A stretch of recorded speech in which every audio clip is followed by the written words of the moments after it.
You know, this is what I talk about with WWE. They do this. They do this a lot. You know, I say this a lot with WWE is that they tend to not be consistent. Remember the last time I did a Raw review, and I was praising that Raw because it was consistent.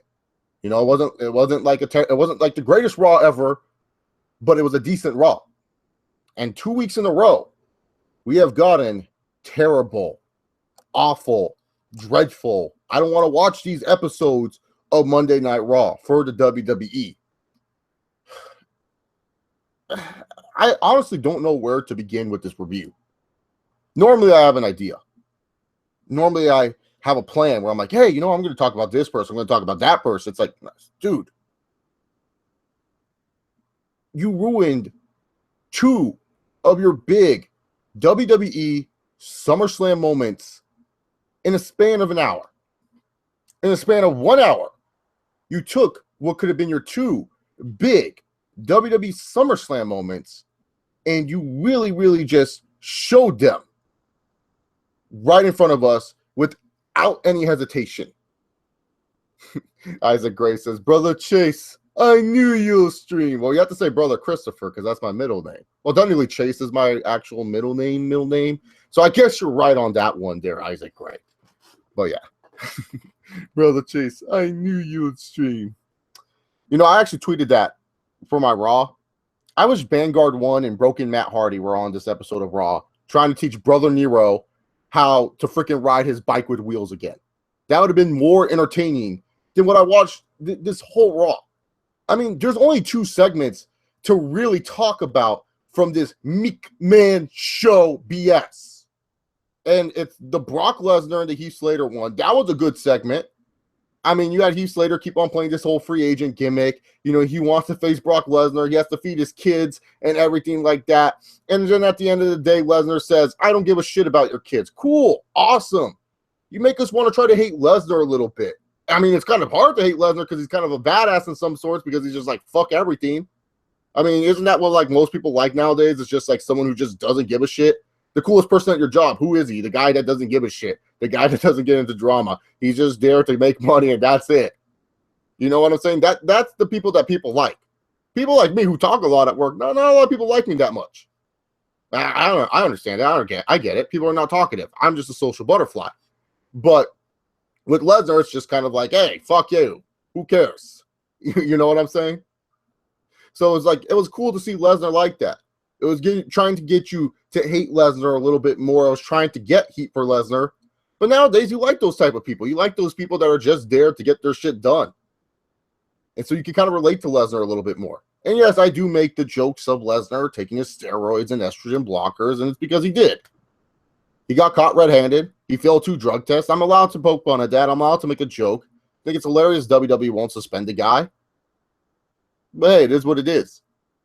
So I felt that even though it was a good segment, the execution was good. The idea of maybe Heath Slater upsetting the Beast Incarnate Brock Lesnar, beating Brock Lesnar before his big match at SummerSlam was a funny idea. I just felt that, you know, at the end of the day, it didn't get the necessary heat that you needed for Brock Lesnar. Isaac Gray says, Brother Nero has been broken. Oh, whoa. Brother Nero's now broken. That's going to be an interesting time. I know a lot of people are going to ask this anyways, and it's not like that this Raw has a lot of good talking points because I'm going to get into the main stuff a little bit later. But the reason why I don't review Impact is because my channel is not really known for a lot of Impact wrestling things. Like, I'm not known as a good Impact reviewer. I'm just going to be straight up honest here. I do feel like TNA has been doing better in the few recent weeks. I'm not going to lie there. I think that TNA has been a lot better when it comes down to a watchability standpoint, but I don't review TNA because people already get annoyed of how I view the WWE. I really don't need to deal with TNA fans, and I've talked about it multiple times. TNA fanboys are like the worst fan base to deal with. I can handle the WWE people, you know, the people that freaking think that I'm a muscle mark, the people that hate that I hate a lot of things. I can deal with those people with the WWE fan base. But seriously, the TNA fanboys make me want to quit. Because if I even critique a little thing from Impact Wrestling or from TNA. They come in swarms, hives, and everything like that to freaking sting you. So that's why I don't really review TNA. It's just not my thing. I just don't like doing it. I'm having fun watching TNA on its own. It's cool. I think TNA is doing a lot better. Are they the best episodes ever? No, they're not. But like I said with Raw, I don't look to get the best episodes each and every week. I just look for decent entertainment for 2 hours. I'm just asking for someone to say, hey, here it is for 2 hours. Here's decent entertainment. Watch this.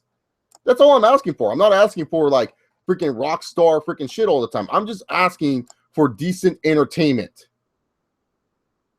That's all I'm asking for. And tonight on Raw, it was just like, I only got two things. The Lesnar and Slater segment, what I just talked about, and Neville versus Jinder Mahal. See, Neville versus Jinder Mahal is the type of match that I could envision on a Monday Night Raw. Neville versus Jinder Mahal was a nice short match that I felt helped both men. I mean, it gave Jinder Mahal a good showcase because, let's face it, Jinder Mahal, throughout his WWE career, just never really did anything in the beginning. He was pretty much a joke character on SmackDown, feuding with Santino and the Great Khali, and then he became even more of a joke with the three-man band. So it was good. We got to see a different side of Jinder Mahal that only people who watched NXT at the time, when NXT was first starting up, could really see.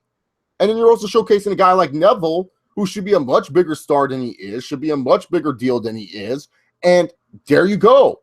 That's good. That's a good match right there. Right guy goes over and Neville, fine. Wasn't too long.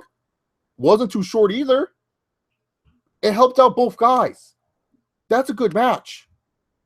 Not every match needs to have these false finishes and all this other bullshit. When you can get over both guys in their own ways and just show that Jinder Mahal can at least be a legit dude in this roster, that's good. That is good.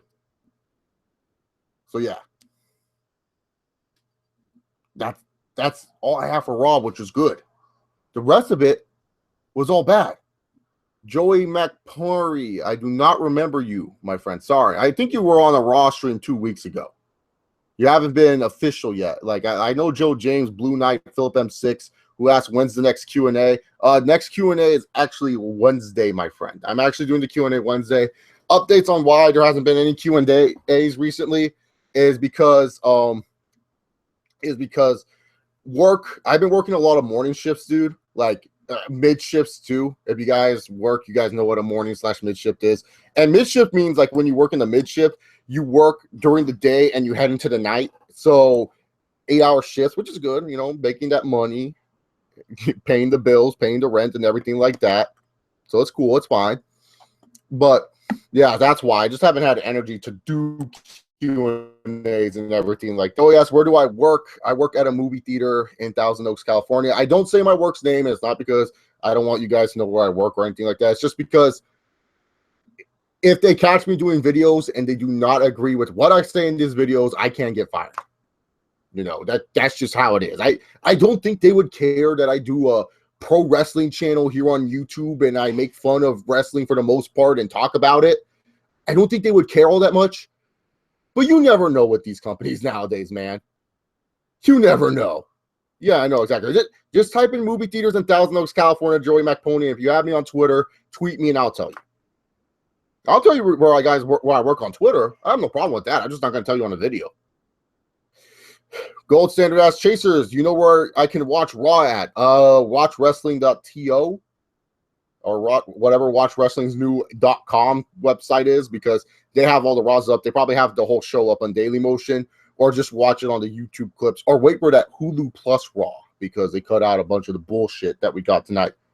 But yeah, other than that, we got some random ass shit on this Raw. So Sasha Banks was at the commentator booth. She was talking about Charlotte, and it was Charlotte versus Alicia Fox. Did she even get drafted? Did Alicia Fox get drafted? I don't even know she got drafted. Being that honest here, I didn't even know she was still wrestling. I thought she was gone. So, yeah, Alicia Fox sighting. Cool, I guess. Awesome. Let's see. What else happened on this Raw that was noteworthy? See, this is how hard it is, man. I got to think about this shit. I got to think about, like, what happened on Raw that was even worth mentioning. Oh, yeah. the club. I just don't understand what the WWE is trying to do with the club. I really don't. You know, the club is supposed to be this badass group. You know, they don't listen to the rules. They kick anyone's ass. They're going to beat you up. That's cool. That's awesome. I can get behind these guys as freaking heels. But it's like the club, they're just a bunch of goofballs. They're like dressed up in doctor's outfits. They're like, oh, Big E's nuts. You suffer from turnbuckle-itis, Big E. Cutting comedy angles. It's like, why? Why is it that the club have to do comedy shit? Why are the club doing comedic crap? I get it. Comedy is a way to get heels over because heels can pull off comedy better than baby faces because it's kind of a dick move. But it's just like, the club doesn't need to do any comedic shit. They should just be a group that kicks ass. What's wrong with that? Why would you do this to these guys? I bet you this was all Luke Gallows' dumb idea. I bet you Luke Gallows was like, hey, you know, it'd be a good idea if we did this. This would be a good idea if you and I, Carl, we all make fun of Big E's nuts and we're dressed up as doctors. How funny would that be? And Carl, he's just like, yeah, man, that sounds awesome. It's like, why? Why do you have to do this? I mean, this doesn't like, and Joe James says the best in comment, this is the type of shit wrestling haters think wrestling is all about. Exactly.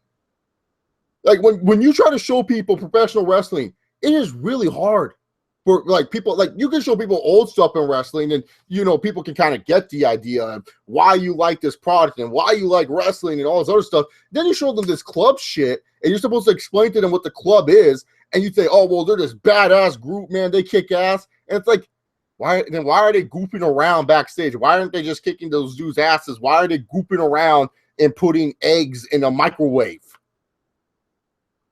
Like, seriously, how does this help the club any?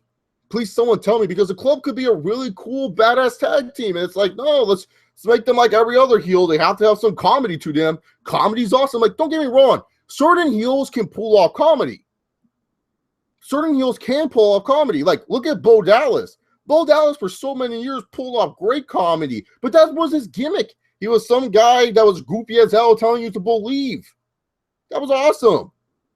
But the club, they shouldn't be pulling off comedy. They don't need comedy. Just make them guys that want to stop the New Day's BS of the New Day having fun. That would be a great storyline. That would make sense. I mean, yeah, sure, we've seen it before where someone's trying to stop the New Day from having their fun, ruin their positivity, but at least it would make the club more menacing, more powerful, especially since they're still supposed to be a part of AJ Styles in some way, shape, or form. You would think that you would want to make it where all of a sudden, you know, the club is just as menacing as AJ Styles. And who's in my room? It's Biggie. So this is my dog, Biggie, guys. Biggie, what are you doing in my room? Biggie, where are you? Okay, Biggie left. Biggie left the room. You heard I was talking about Raw, and he was like, nope. I may be a big red dog, but I ain't talking about Monday Night Raw. Biggie ain't talking about no Monday Night Raw. Shit. I don't even want to talk about Raw, man, but I do it for all the fun. See, Biggie's all like, fuck this shit. Biggie's like, hell no, fuck Raw. Yeah, but like, do you guys get what I'm saying with the club? Like, I have no problem that the club are going for the tag team titles. I think they should. I think the club are a big deal and everything like that. And it's just like, you don't make them like a big deal. You don't help the club by anything at all. You just make the club look like goose. Let's talk about Dexter, then fuck Raw. Dexter. I like that show. It's a good show. It's a good show, man. So what else did happen on Raw? That was, oh yeah, Jericho or Jericho and Enzo and Cass stuff. Look, I'm just being honest here.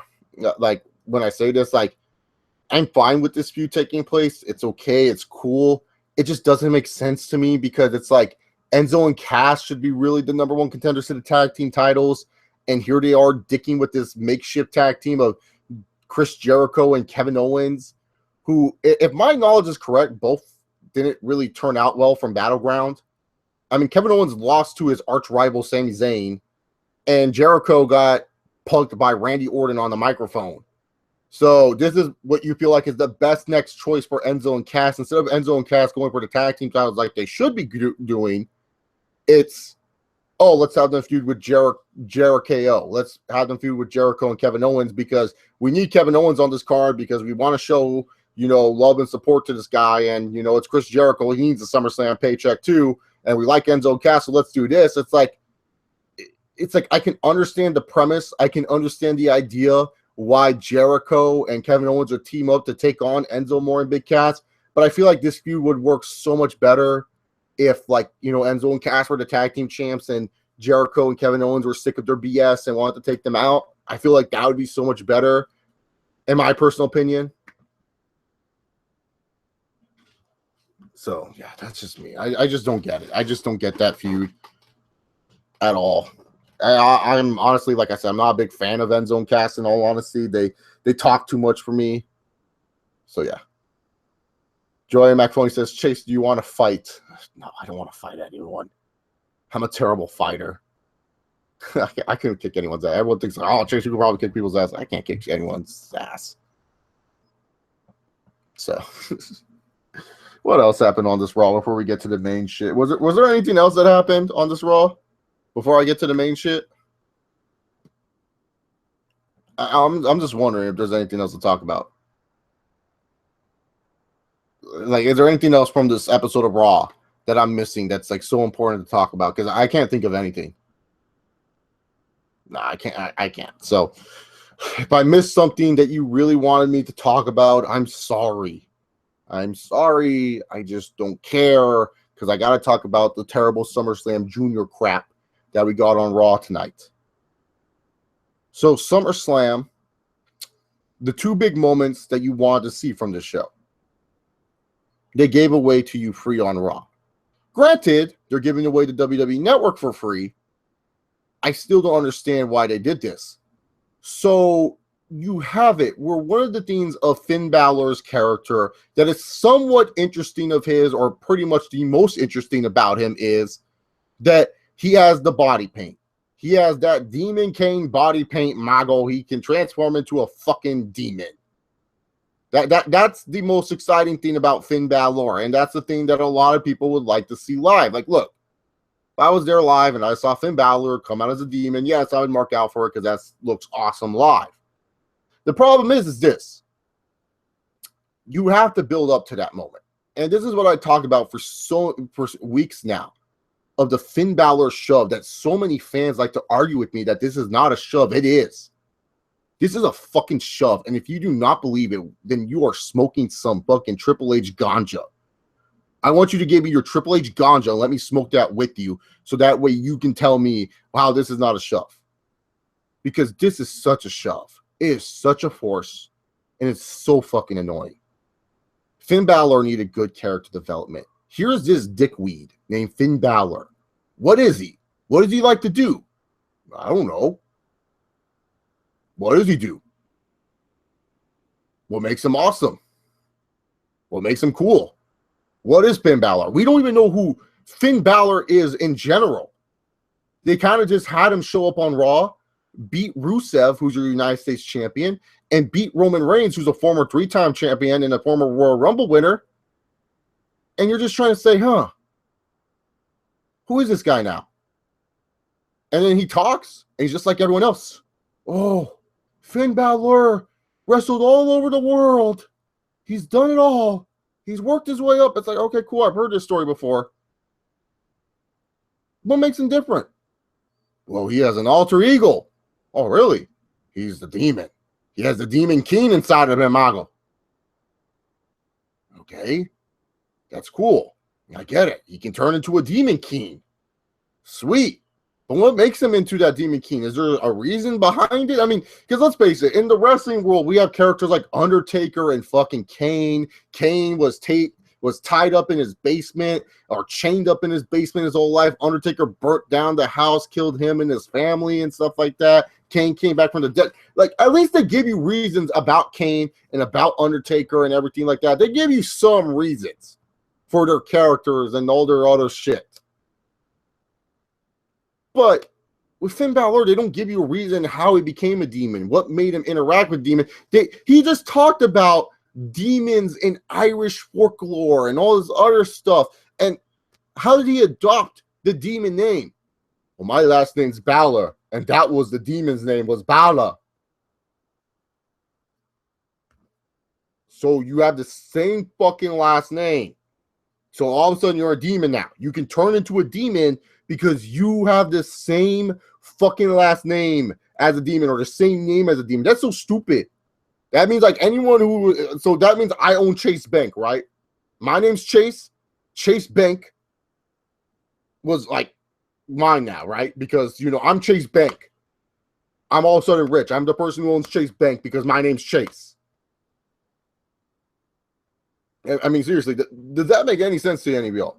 Are any of you guys like thinking to yourself that that's just stupid? That like, oh, his last name's Balor. Like, there's no reason why he turns into a demon. It's just fancy body paint. Like, Isaac Gray, well, the thing is, WWE presents it that this is his alter ego, is that he transforms into a demon, which is fine. Like, look, wrestling's corny, wrestling's goofy. But what makes him transform into this demon? What makes the demon different than Finn Balor? There's nothing different about this demon. He just puts on paint. That's all the difference is. Like, oh, well, he has paint now. They don't make you feel like it's different. He still wrestles just like Finn Balor. He still makes the noise like Finn Balor. There's nothing different. And the moment at SummerSlam that people want to see was his entrance.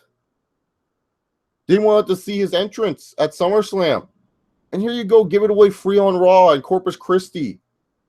Instead, why don't you just have it where you just have that creepy Undertaker slow-mo voice that they were playing for Seth Rollins and just showing the freaking paint splattering on Finn Balor or something, or having Finn talk about the demon or showing the demon, make it creepy, and then say SummerSlam, demon is coming. That would have been awesome. Or if not, you want to show the demon, why not have the demon wrestle a match? If you're just going to give you the demon away free on Raw, at least do it in a match where you can actually show the difference in the demon, actually show what the Demon King is all about. You know what I'm saying? Like, at least do that. Okay, Isaac Gray 55 says, when he feels that the battle is too big to overcome, he taps into his alter ego. Where did you get this from? Who told you this? NXT? WWE? Or is this just what you're making up for this Finn Balor? Because if you're making it up, that sounds like a good idea, actually. But the WWE has not presented that to me. That's what fans don't understand. You can make up all the theories you want for it, but unless the WWE clearly states me and this character, I thought you just said that. Oh no, Balor is my last name, and so that's where I got the demon from. You know what I'm saying? Like, that's where I thought he got the Balor from, because he was all talking about the demon. He's like, oh, Balor is my last name, so that's how I can become a Demon King. Because the Demon King's name was Balor, so we share the same last name or the same name, and so that's why. That's what I thought he got it from. Now, maybe I'll go watch that promo again. Maybe I'll watch that promo again, but last I checked, he said the reason why I become the demon is because Balor. That's the demon's name, and that's my name. So, I just don't understand just giving the demon away on Raw when it's just like, that's a big SummerSlam moment. That's a big SummerSlam moment, and you just gave it away for free. Why would you give something like that away for free? Why wouldn't you just wait for SummerSlam? Like Nikki Bella's nudes. Oh, yeah, that was a big hit 2 weeks ago on Raw. On the Raw reviews, those Nikki Bella nudes. I want more Nikki Bella nudes. Yeah, we were talking about that shit, man. That was hilarious. That, Chris Bandicoot said Nikki Bella had nudes. I was like, whoa, what? See, something like that would get me fired from my work if I told you guys where I worked at. Because if I told you guys where I worked at, my work heard that like I'm looking for nudes of a professional wrestler, they might question me a little bit.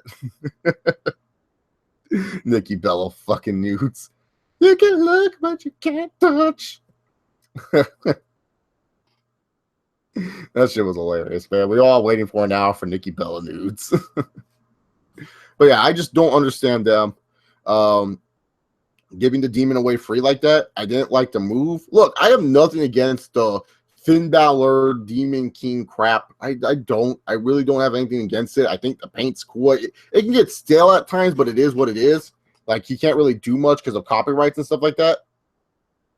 Blue Knight, trust me, my work is very, very strict. My work is very, very strict. I haven't told them that I do YouTube videos and stuff like that. Like, they talk about, oh, man, you should do YouTube and stuff like that. I'm like, I don't think I would do stupid shit like that, you know? So. Joey McFoley says, would you rather be able to touch but not look, or look but not touch? Oh, that's a great question, Joey. I think I would go with the touch, because at least I get to touch it. At least I got to say I touched it, but who knows what I'm touching? What if they just twin magic me? Oh, yeah, that fan in the ring, man. Yeah, that's another thing, too. I want to state this clearly. Look, if you're going to a WWE event, don't be fucking stupid. Just sit down in your seat. There's no reason to be in the ring. Unless the WWE gives you clearance to be in the ring and have some fun, jumping the ropes and shit like that, there's no reason why you should be in the fucking ring. Like, honestly, there's no reason why you should be in the ring at all, whatsoever. It's just a waste of time. It's a waste of space, and you're just wasting everyone else's time. So, yeah. He's going to be in jail, too. He's going to be in jail for, like, at least tonight, because the WWE is going to give him a high bail and give him a one-day jail sentence. So, have fun, bro. Have fun.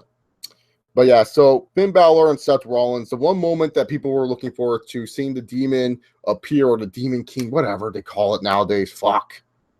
That's what I hate, when they because, like, they established Demon Kane down our fucking throats for so many years. They didn't think about Finn Balor and the Demon shit. I just wish they would have done a better job, and I just wish they would have done a better job with the Finn Balor character, because like I said before, look, I see the potential in Finn Balor. I see why people can like him. I get it. I'm not blind or stupid. People like to think that I just don't see shit, but I do see shit. I do see it. I do see Finn Balor. I do see fucking the potential in this guy. It's just that he's being shoved down our throats. Shoved down our throats. And it's ridiculous. Jon Stewart's going to be at SummerSlam. I wonder if he's the Demon Slayer. Straight Shoe says, hey, Chase, could you do the uppercuts again, like in the post-Raw rundown, because I tried to make a GIF. Oh, that's what I forgot to talk. See, that's how forgettable I forgot about that shit. So, before I get into the main event crap, Cesaro was on commentary, because that makes sense. Cesaro's a great wrestler, so let's just have Cesaro talk on the freaking commentator booth and everything like that. And Sheamus was having a match with whatever his name is, Sami Zayn. And so Cesaro ran in. Sami Zayn got the win, which makes no sense to me. Like, Sheamus is going to obviously wrestle at SummerSlam with the match against Cesaro. So why not have it where you're just doing, Cesaro versus, why have Sheamus win before a big pay-per-view? We're just going to have Sami Zayn win, who's not even sniffing SummerSlam. That makes no sense. Why would I want to see a loser like Sheamus wrestle at SummerSlam? I'd rather see Sami Zayn wrestle at SummerSlam. At least he's winning matches like shit. But, yeah, so this led to Cesaro and Sheamus screaming backstage. And Mick Foley had enough of this. He had enough of them interrupting each other's matches. So they're going to have matches. Not just one match, not just two matches. I thought they were going to do a best 2 out of 3 falls, which would have been bad. That would have been a good SummerSlam mid-card match. That would have been a good SummerSlam mid-card match. 2 out of 3 falls, Sheamus versus Cesaro. Go, cool, go right ahead. I'll take it. But no, instead it's just that, you have to have a best of 7 match for this shit.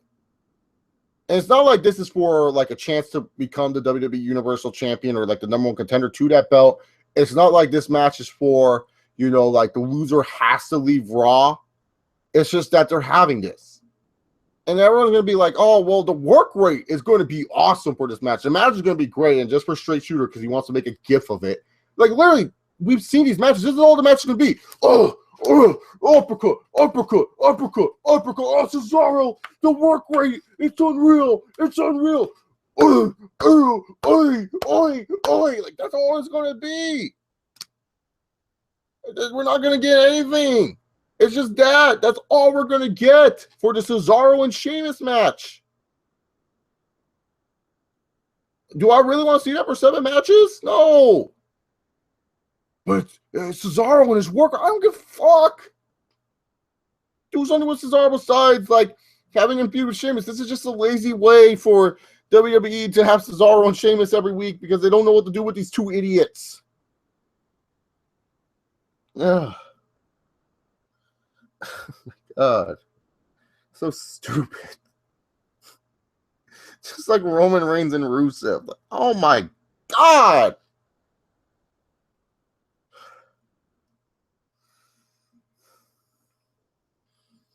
Remember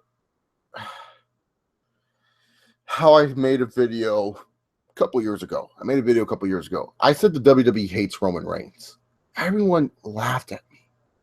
Everyone's called me crazy thinking that I would think WWE hates Roman Reigns, but they do. Because they do not want this guy to get over. They honestly do not want Roman Reigns to fucking get over. Like seriously, they honestly do not want this guy to get over. They honestly don't want this guy to be a big star because they fucking always do stupid shit with him. Roman Reigns and Rusev was going good. This feud was fine. It was nice, simple, to the point. Rusev's been dominating. Roman Reigns wants to stand up for America. Awesome, great, cool. And then you do this, where it's like Roman Reigns cuts some jokes again, which is fine. Honestly, I don't care if Roman Reigns is cutting jokes. It's whatever. At this point, I can't control how WWE wants to book him. Do what you want to do. It's not as funny as his wedding jokes, but, you know, at least he's cutting fucking jokes, right? At least he's trying to be humorous, Sasquatch babies, whatever. But then you have it where it's like, oh, it's Rusev versus Roman Reigns later on tonight for Lana's honor. Why should I fucking care? That's for Lana's honor. I do not care about Lana. I shouldn't want this at all. And then you have where Roman Reigns is cutting a backstage promo and Rusev beats him up. Rusev clearly kicks this man's ass. I mean, seriously, Rusev should kick this guy's ass. And then it's just like, oh, LOL. Roman still comes out and he wins the match. And the thing about Roman and Rusev was, this wasn't a bad match. This was good. This was good stuff. And I'm sitting here watching this match and I'm not caring. I'm pissed off because I'm supposed to be sitting here being excited that the fact that I'm getting to see Roman Reigns and Rusev wrestle in a big time matchup, in a big feeling matchup. Because like, remember back in the day when it was a WWF, WWE pay-per-view, when you would see the matches on the card, it was just like, hey, look, you know, you have the world title match, but you also have these mid-card matches that's also just as good as the world title match. That's how it was feeling for SummerSlam, at least. Oh, you could even argue Roman and Rusev is bigger than the freaking Universal Championship match. It feels like a bigger deal. And it's like, you're giving away the match free on Raw? Like I said, match wasn't bad. Probably the best in-ring match of the night. But it's like, why? And then you have it where Roman wins. And I tweeted this out. They're either going to do this because they want to get Roman a win so it makes his SummerSlam loss okay. It's okay, though, because Roman got the win on Raw. So he's fine. Or there's going to be shenanigans. And they went with option 1. They decided to give Roman the win here. Why? Why give Roman the win here? Why do you have to do this 50-50 booking? Don't you realize this gets no one over? This literally gets no one over. All it does is hurt the wrestlers. Because, see, you took an interesting matchup where you had Roman and Rusev. Who was going to win? No one knew who was going to win between Roman and Rusev. Like, if you were doing SummerSlam predictions, you would literally be 50-50.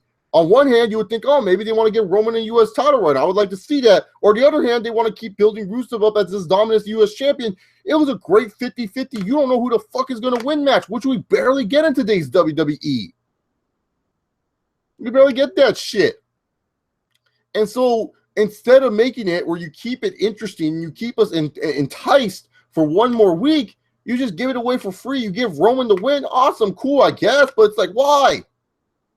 Like, it this was nothing else, I wouldn't care.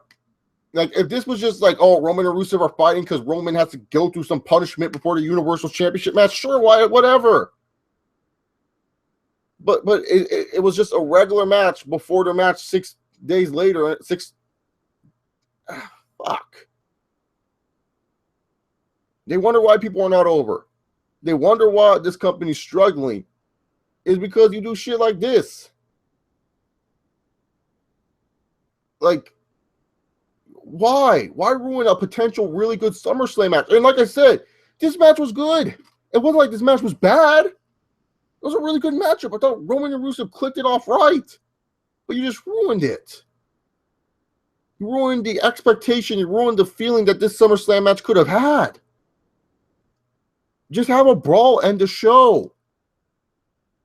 Literally, just have a brawl end the show. It's so ridiculous. Overall, this was a terrible SummerSlam Junior. The WWE booed their load. Well, they pre-ejaculated SummerSlam.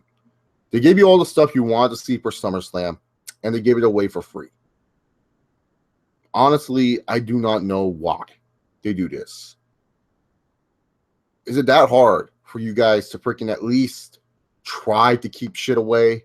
Is it that hard for you to make sure to keep people entertained until SummerSlam? If this was the case, you should have just not even had the show. You should have just had a pre-show. Like, honestly, you should have just done a pre-show for 3 hours. Fuck it. Yeah, we've been boring that shit. It's not like WWE's giving us any entertaining TV.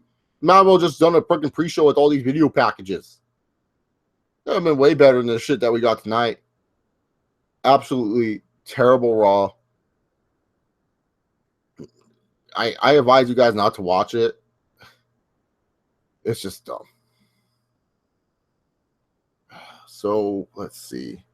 Oh, yeah, I also want to talk about the whole fucking WWE Network thing. It's so stupid, man.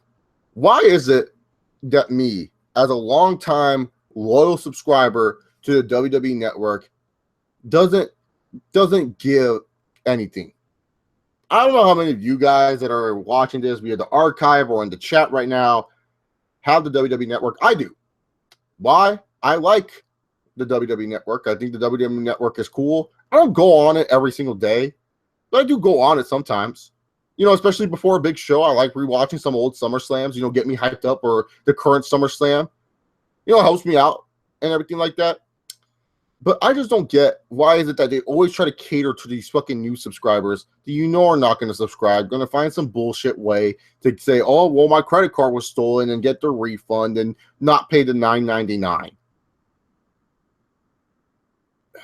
It's absolutely ridiculous. I pay my $9.99 every month. How come I can't get some loyalty and just get one free month? Why do all these new fucks that are just going to freaking unsubscribe after that month is over and lie about their credit card and that situation and everything, get a free pass, and I don't? That's what the thing about WWE. That's the thing about wrestling. Not how loyal of a fan you are or how much you believe in this bullshit. At the end of the day, you don't get rewarded for it. You don't get like a fucking pat on the back. Oh, hey, you're a wrestling fan. You just get screwed over. That's literally how it is being a wrestling fan. You always get screwed over. Whereas by the WWE, people who aren't wrestling fans, people in other sports that make fun of wrestling, you get screwed over at the end of the day. You don't get your just due.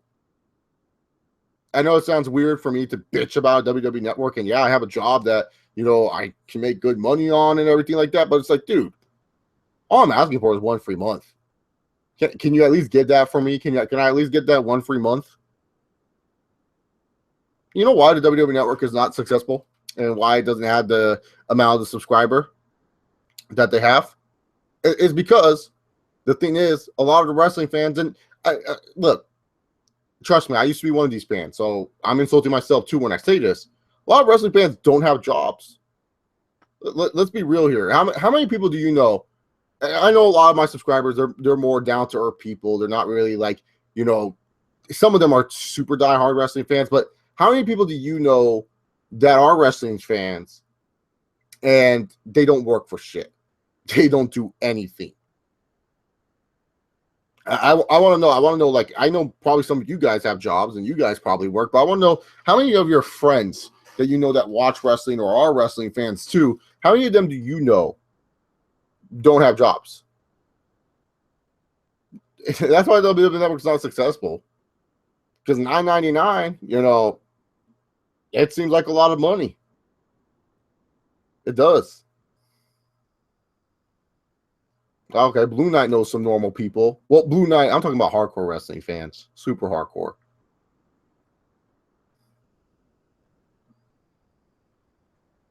Yeah, that's true. As a great most wrestling fans are kids and retired people nowadays. They can't afford it unless their mommy wants to pay $9.99, and their mom's probably already paying for all their other shit. Why would they pay $9.99 for some silly professional wrestling, right? So, why does my computer keep doing this? Like, update required. What update? I'm clicking OK. Watch my computer get a fucking virus and destroy everything. Fuck you, Chase. Virus. Fucking hate you. It's just how my computer works. It's how it is. So, yeah. All right, if you guys have any questions pertaining to Raw, SummerSlam, or anything like that, please let me know. There will not be a SmackDown live review. Reason being, I work Tuesday. And also, maybe I could do one, but it'll be super late at night. OJ Stabson is I just got his name. I just got OJ Stabson. I don't have Windows 10. I'm still on that Windows 7 cheese. I have a computer with the Windows 7 because I like Windows 7 still. So I found a way to get it to Windows 7. So, but the pay-per-views have been shit since the network. Yeah. What's the best pay-per-view produced on the network? It's so hard to say. Probably Hell in a Cell. 2015, 16. I can't remember. Tracy says, Chase, I think loyal subscribers for the network should get a free t-shirt for their choice and maybe a contest to win tickets for it. Yeah, that sounds like a good deal, right? How would I use Jinder Mahal on Raw? Pretty much the same way how he gets used. Showcase him, maybe make him a mid-card champion. You know, you can run with the Rusev gimmick at a smaller level, so sure, why not? Anthony Correa says, thoughts on Stephanie and her LGBT agenda? What's her agenda on it? I haven't really paid attention to Stephanie's out of business things, so I don't know what her agenda is on it. Does she hate it, or is she trying to force it too much? Let me know. Joe James asks, how would you use Jericho in the tag division? I want it, honestly. I think Kevin Owens should be still a singles wrestler. I think Jericho should be a singles wrestler. Honestly, I think they'll take too much shine from other tag teams in the tag division, to be completely honest here. Honestly, wish they weren't a tag team. I mean, I wouldn't mind if they like join later on in the year, like around like November or something. But yeah, Isaac Grace says the best show on the network is the Monday Night Wars. I like Table for Free. That's my favorite show. She wants to implement LGBT storylines into WWE. That doesn't help. That doesn't get them. Just because you're doing it doesn't mean it's a good thing. Like, it's like fucking when TNA or WWE did this to Zach Gallen and Chris Melendez. It was like when they had one-legged wrestlers wrestling.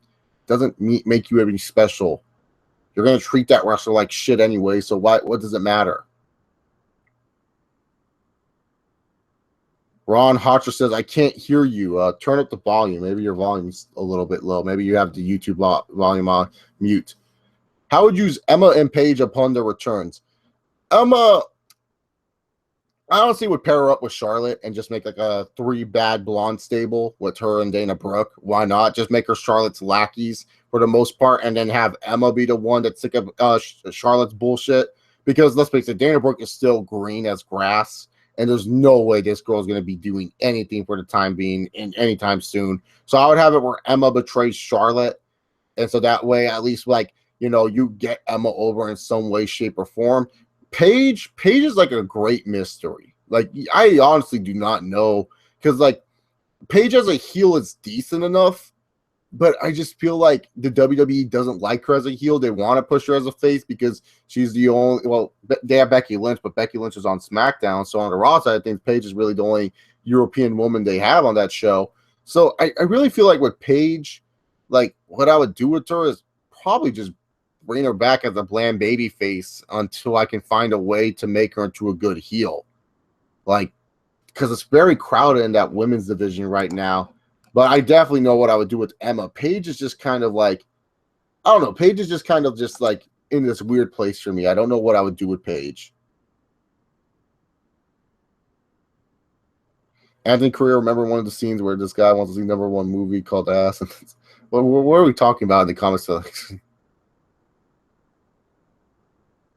Nikki Bella on SmackDown. How would you use her? Oh, the same way she was being used before. Just make her beat Becky Lynch for the SmackDown Women's title. Fearless Nikki is pissing everyone off on the internet. Worked last time. So, yeah.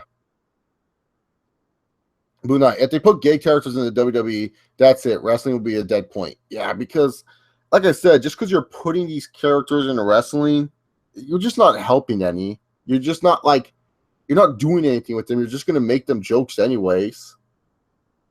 You know, like, and the trannies, what are you going to do with the tranny? Oh, this woman, this man/woman one time. It's like, it doesn't help any.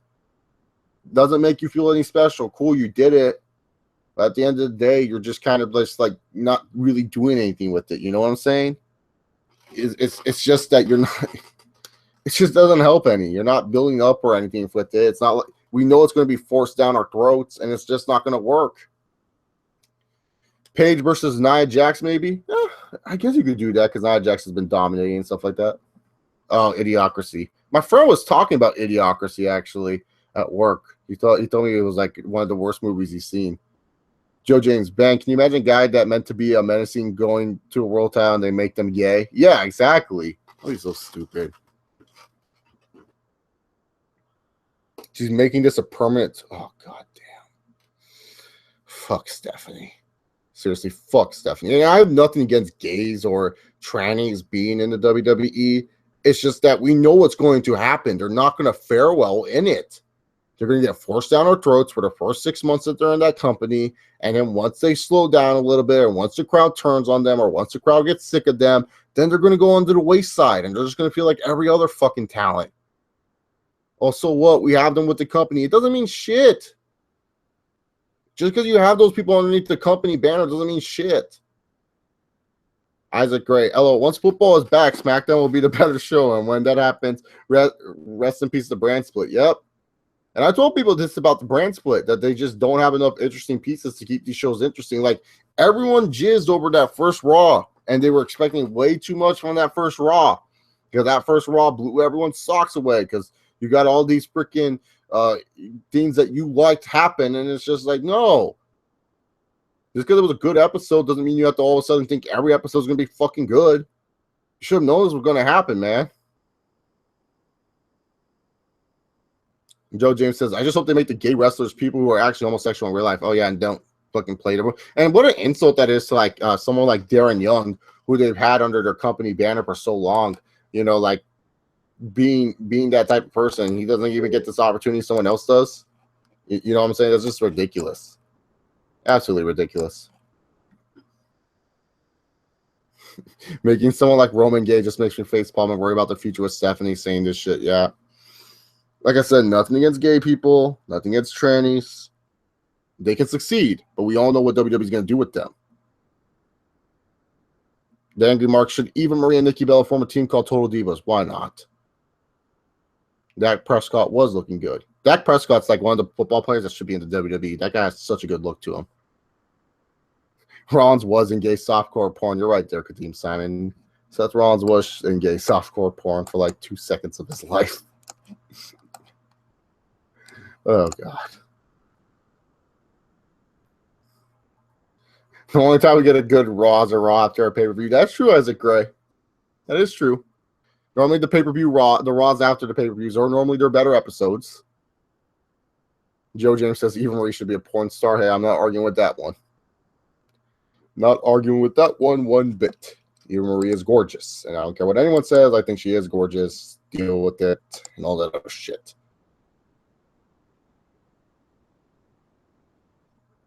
No, UFC 204 is in Manchester because Michael Bisping has to defend his championship. Big Show versus Shaq, how bad it will be. It's going to be good. Anthony Cumia says Rollins versus Reigns, love angle. Oh, God. Isaac Gray, slow and terrible Joe. I think Big Show and Shaq will deliver. I don't care what anyone says. Shaq's not supposed to be a wrestler. Everyone tries to grade these fucking celebrities like they're supposed to be wrestlers. They're just there to entertain. So as long as Shaq entertains me, that's all I care about. I don't care how the match turns out. Like Floyd Mayweather and Big Show, everyone thinks I'm crazy when I said I like that match. At WrestleMania 24, I get like one of the reasons why WrestleMania 24 sometimes gets up there for me is because not just because of the great match that Shawn and Rick had and the great match that Edge and Undertaker had for the world title. I also said I enjoyed Show and Mayweather. And everyone looks at me crazy like, oh, this is a good match. I'm like, you guys are looking at it from a wrestling perspective. I'm looking at it from an entertainment perspective. Floyd Mayweather is not a trained professional wrestler. He's a fucking boxer. And you expect Floyd Mayweather in the span of 1 month and 3 days to all of a sudden become this spot monkey supreme artist. You are insane. Floyd Mayweather is not a wrestler. I don't expect him to put on a great wrestling match. I just expect Floyd Mayweather to deliver on the entertainment aspect, and he did for me. I was entertained by Mayweather and Big Show. I thought Mayweather and Big Show, honestly, was the third or fourth best match on that card, depending on when you work the where you rank the Money in the Bank ladder match from that show. Because when it comes to WrestleMania 24, the best matches on the card, Shawn Michaels, Ric Flair, number one. There's no arguing that. Taker versus Edge, Mayweather, Big Show, and the Money in the Bank ladder match. And don't get me started on that stupid triple threat match. Oh, God. The fucking Cena, Orton, Triple H love fest fucking match. Oh, disgusting. Yeah, I just want to put that out there for all these wrestling fans that grade celebrities too hard. Don't grade the celebrities too hard. I don't understand why people like to grade celebrities so hard on this, what's it called, on like how they are as wrestlers. Like they're not supposed to be. They're just there to entertain. And as long as they find a way to make you smile and entertain, that's fine. What's wrong with that? What's wrong with WWE wanting to use celebrities and stuff like that? Like, I'm not expecting a great match from Big Show versus Shaq, but I expect it to be entertaining as hell. That's for sure. I'm expecting that match to be entertaining as hell. Hate me all you want from thinking that, but that's how I think about it.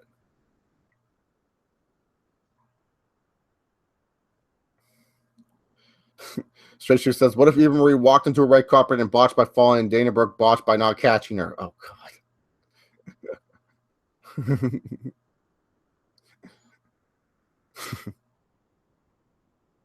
How worried are you about these bad LGBT storylines can be? Pretty worried. Nothing against gay people. I can respect all the walks of life, but in WWE, it's going to be fucking bad. Yeah, exactly. That's what I'm saying. Like, WWE is not going to do anything good with it.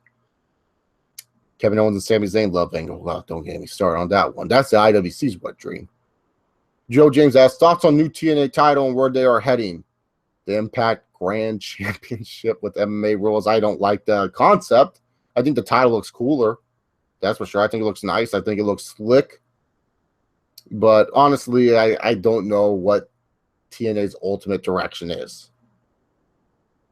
If you were booking TNA, who would you make the face of the company? Probably EC3. I like Lashley and I like Matt Hardy, but those are guys that are good supporting cast characters for my guy like EC3. So EC3 would be the face of my company, no doubt about it. See good charisma behind them. I see great ability inside the ring to tell a nice little story at some points. I can flip him as a face or a heel. Nothing against Lashley. I think Lashley would be my face, but I just feel Lashley kind of lacks in certain aspects. Like, I can only have Lashley be dominant for so long before some people kind of give up on it, where I feel like I can't really give Lashley too much human characteristics that a lot of people can relate to. I can make Lashley into either a decent enough babyface or a great heel because he's so dominant. But, you know, I would have to say EC3 for sure, because EC3, you can just do a bunch of different things with him from a face to heel perspective and everything like that. So he would definitely be the face of my company for TNA if I was running it, that's for sure. You know, Galloway a close second, but I feel EC3's, even though, yes, he's a WWE reject in some shape or form, because he was Derek Bateman at one point, you know, he feels more of a TNA type of original type of guy that I would build my company around. Straight Shooter, Maria Menounos does a good sunset flip. What makes it worse, she does a better half of the roster. Yeah, I remember that. WrestleMania 28. where she had the makeup on her pants. I know Dana Brooke isn't the best wrestler, but I find her a bit attractive. Your thoughts, my friend Chase? Oh yeah, I think Dana Brooke's attractive. Who doesn't? Like, I don't know why people can't think Dana Brooke's attractive. I think she's good looking. I think she's good looking. I think like her face is kind of okay to me, but man, that body's nice. So yeah. Joe James says top 5 hottest WWE women right now. Top 5. No particular order. Sasha Banks. I just think she's overall good looking, very beautiful to look at, easy on the eyes. Amanda Sakamoto, Mandy Rose from Tough Enough. I think she's gorgeous. Like go look at her Instagram. Oh my god, man, dude, those body shots, man, just beautiful, just beautiful.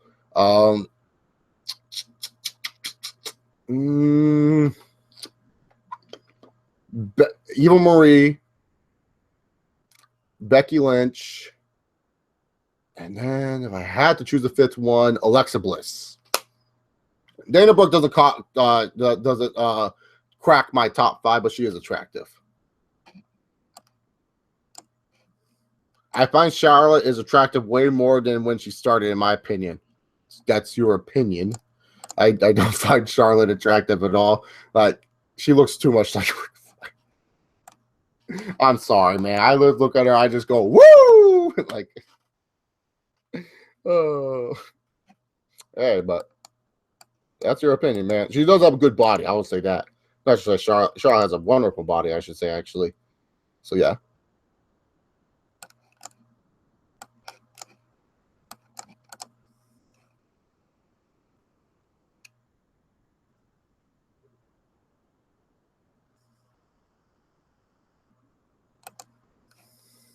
So, yeah. What else do we have here in the questions? I always thought Becky Lynch was cute. Not the hottest, but she's cute. Thoughts on Melo's comments on gold medals. What did Carmelo say about them? Is that the only way he's winning a championship? Like those, he's okay without winning the NBA title because he gets gold medals. I don't know what Melo said. All I know is Team USA got to get their shit together. What the fuck are they doing? Dicking around too much. That's what they're doing. Get your shit together. Come on. They like the Golden State Warriors. They have like pretty much all 3 of them. All they're missing is Curry. Maybe LeBron's our key. Maybe we'll have to get LeBron to come back next year. You know what would be cool if, like, for the 2020 Olympics, is if Kobe came back. Kobe's like, I got to come back to the Olympics and redeem the team. Thoughts on the U.S. swimmers got robbed? Oh, god damn. They got robbed? That's crazy. Piznick 64, Bolts or Phelps better Olympian? Not even close. Michael Phelps. Get out of here with Usain Bolt. Bolt's a great runner and all, but Phelps, man, domination, dude. Absolute domination. Sure, Usain Bolt has more, gold win. Does he have more gold wins than Phelps? I don't think so right now, but I know he's placed gold in all his teams. But, man, Phelps was like a prodigy when he was like in the 2000 Olympics, man, when he was like 15. And then like when he was like 19 years old, he kicked ass, like broke a world record for the 400 meter. And then later on, you go to 2008. Do we even need to talk about like the most dominant thing you will see in the Olympics? Like Phelps in 2008 was like amazing. He was just literally God walking on earth in the 2008 Olympics. Like nothing could stop him. 2012, he kind of fell off a bit and everything like that. Like he wasn't really doing all that well, but he was still kicking ass. It wasn't like Phelps was sucking dick. And this 2016, obviously he didn't break that many records and everything like that. And he did not win gold in every event, but still, he still dominated. So yeah, I would have to say that Michael Phelps is better. Bolt still has many years to come to dominate in the Olympics. Michael Phelps just dominated. Like Bolt has broken one world record, I think, while Phelps has broken like multiple. So yeah, why are we? This isn't even talking about wrestling anymore. Talking about the fucking Olympics. That's how bad Raw is. We're not even talking about fucking. It's not even a Q&A. I'd say Q&A about Raw or SummerSlam, and here we are talking about fucking Mello and all this stuff. Carmelo says that if he wins 3 gold medals and gets no rings, he still views his career as still being great. Whatever. That's just Melo's conservative way of thinking, and go right ahead. Boogie, when he leaves the Kings, where does he go? See DeMarcus being stupid still, and he would go anywhere. That's a big market. Honestly, I feel like if you want to go to a team, I would go to the Suns, because at least you can pair yourself up with good shooters like Devin Booker and TJ Warren, and maybe they still have Bledsoe or Brandon Knight there. So I honestly feel like his best bet that he would go to would be Phoenix. Like I would love to see Boogie on the Suns. I think Boogie on the Suns would make the whole lot of sense. He would actually be playing with players that would play to his strengths of rebounding, and also his strengths of, passing to the cutting man, to the basket, and just be able with his ball handling skills. So honestly, if I was Boogie, I would go to the Phoenix Suns. I feel like that would be the best team for him, because he would be a much older, but Shaq dominated once he was much older. It wasn't like Shaq, Shaq dominated his rookie years and his younger years with the Magic. But, when he was with the Lakers and he was a little bit older in his late 20s, that's when we saw Shaquille O'Neal become Shaquille O'Neal. Same thing for Boogie. Boogie's like, what, only 25, 26 years old right now? He's still young. It's not like Boogie's like some old man, So, if he goes to the Suns after he's done with the Kings, just think about that. Him with like Devin Booker, who looks like he's going to be a perennial stud / all-star for the years to come. And then you also have the TJ Warren kid that I was talking about, who seems like he could be a decent lights-out shooter, at the 3 or the 4 position, wherever Phoenix likes to play him. And especially since both those guys are really good cutters. And then you have a decent enough point guard like Bledsoe or Brandon Knight, whichever one you want to keep, or if you keep both, that's even better. There you have it. So I say go to the Suns. But what do I know? The Triple H of the NBA, who is it? Triple H of the NBA, well, they have to bury the young talent and say, fuck you to all. So probably Timmy D back in the day. Kadeem Simon, Cousins to the Wolves. I don't want DeMarcus Cousins. I have Karl Anthony Towns. I'm good without Boogie. I don't need Boogie in my life. I'm good. I have Towns and Wiggins for the next 10 years, so I don't need no Boogie.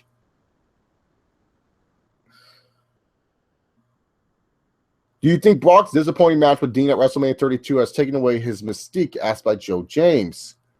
Not really. I feel like a lot of fans may have lost respect for Lesnar a bit, but he's still Brock fucking Lesnar. I feel like what hurts his mystique even more is just that, 2016 is not a good year for Lesnar. I mean, you had that terrible roadblock incident with the fucking Wyatts. That was absolutely trash. And then you had, WrestleMania, a disappointing disaster with him and Dean Ambrose, where that match shouldn't have been a disaster whatsoever. And then you have a UFC, he comes back and he looks dominant and he wins. And then all of a sudden it's just like, oh, LOL, he's taking estrogen blockers because he has to cycle off of steroids or something like that, or testosterone, whatever. And now you have it where you have the SummerSlam match with Randy Orton, where it's just kind of like, what's going to happen there? Is Orton going to beat Lesnar to punish him for failing that test and making WWE look stupid with him? Who knows? Who knows? That's all I got to say. I don't think his mystique's ruined from just that WrestleMania match. I feel like this whole year has been a bad year for Brock Lesnar. Just my personal opinion. Just mine. Anyways, guys, thank you all very much for tuning in to this live stream. I am going to head out for the night. Got work early in the morning, so I'll see you all guys next time, which will be Wednesday, for the return of the Q&A. Hope you guys enjoy your day. Have a good night. Sleep tight. And remember, sometimes like Brock Lesnar, sometimes you just don't have to give a shit. Enjoy your night.